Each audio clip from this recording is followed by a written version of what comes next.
Welcome back to Africa Express. You are watching us discuss with Mr. Ntale, who is the president of African Heritage International here. His organization is helping immigrants to adjust within the community as they come in. Mr. Ntale, again, we were talking before we took a short break. You are a teacher. Yes. You were a teacher before you came here. Why, yes. Why a teacher and not any other profession? Teaching is quite a noble profession, and as you can see that everybody who becomes something must be having taught by a teacher.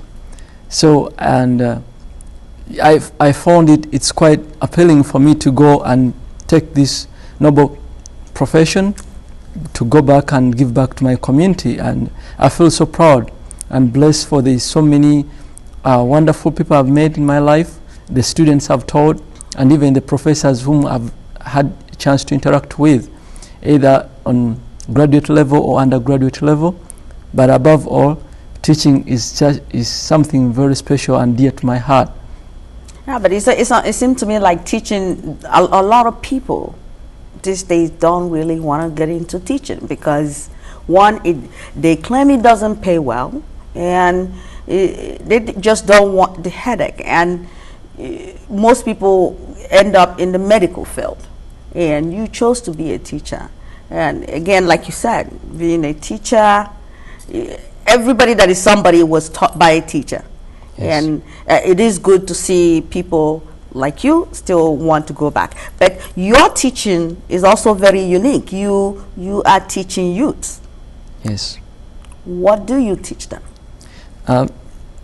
For my non-profit, I felt I wanted to be able to expand the curriculum, whereby I found when I came to America, I found a lot of youths or adolescents, they get into trouble, they get into problems, and using my psychology, I felt that these people or the youth or children were missing something.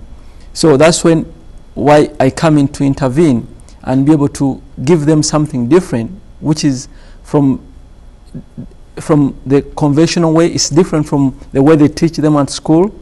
But I have to mention this, that we are lucky that some of us went to school in Africa, where we have so much discipline and values and respect, and all these things go hand in hand. So for any person to be successful in life, you're going to have this kind of values in your life, and that's what makes you to be what you are, what defines you. And you can even realize that if somebody is either well disciplined, he'll be able to achieve a lot in his life. But back to your question, I felt teaching is something where I can even be able to reach out to so many other cultures and different people of different colors. Because as a teacher, everybody will be able to emulate your example. So I try to be a model, an exemplary model for the youth, especially by showing them to do the right thing, and by having a good example. As like here in the US, whereby there are some people who are really, who hold their esteem high, who are proud to be what they are, and they want to be able to reach out. As you can see, we have big brothers and big sisters. So all these are helping our community and helping the youth to be able to live a good life and to be successful in life as well. Do you find it that it is difficult to teach the children here versus the children in Uganda? And if so, do you think that we as Africans have deviated from our culture in terms of teaching our children? Yeah, thank you. That's a really a great question, but at the same time it's a tough question. The first part, that why teaching in Africa is much easier, or is much more simpler than teaching in America. I just use my experience as a teacher in Uganda. I was teaching high school, and these were these were students who were very well behaved, and they didn't have so much pressure. So you find it, you create this classroom environment to be very like a home environment. You feel these are your children. Back home as a teacher, we are regarded as parents at the same time.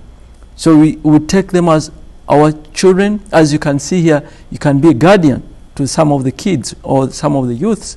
But in America, it's kind of different because of the environment. America is a fast-paced society. So it comes with its own challenges, of which I don't want to go in the details. But implicitly, I will say that if the teachers or the American education system can be able to emulate, can be able to borrow some examples, borrow a leaf from other education systems like Africa, they can be able to bring good results, or they can be able to help their children graduate with good results, and even to be more civilized people. I mean, to be wonderful students who are well behaved. I know they are civilized, but I mean in terms of the discipline. Yes, because this discipline is very important. If you are not disciplined, you're not going to concentrate. Absolutely. So I do understand what you're saying, and I think, you know, that this particular society, it is a great opportunity for everybody, but there is something lacking that parents and teachers sometimes feel like their hands are tied because of various challenges.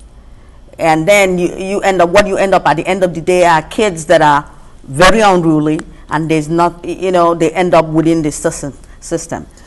Well, we are going to take a break right now, and we'll be right back. We'll continue this discussion.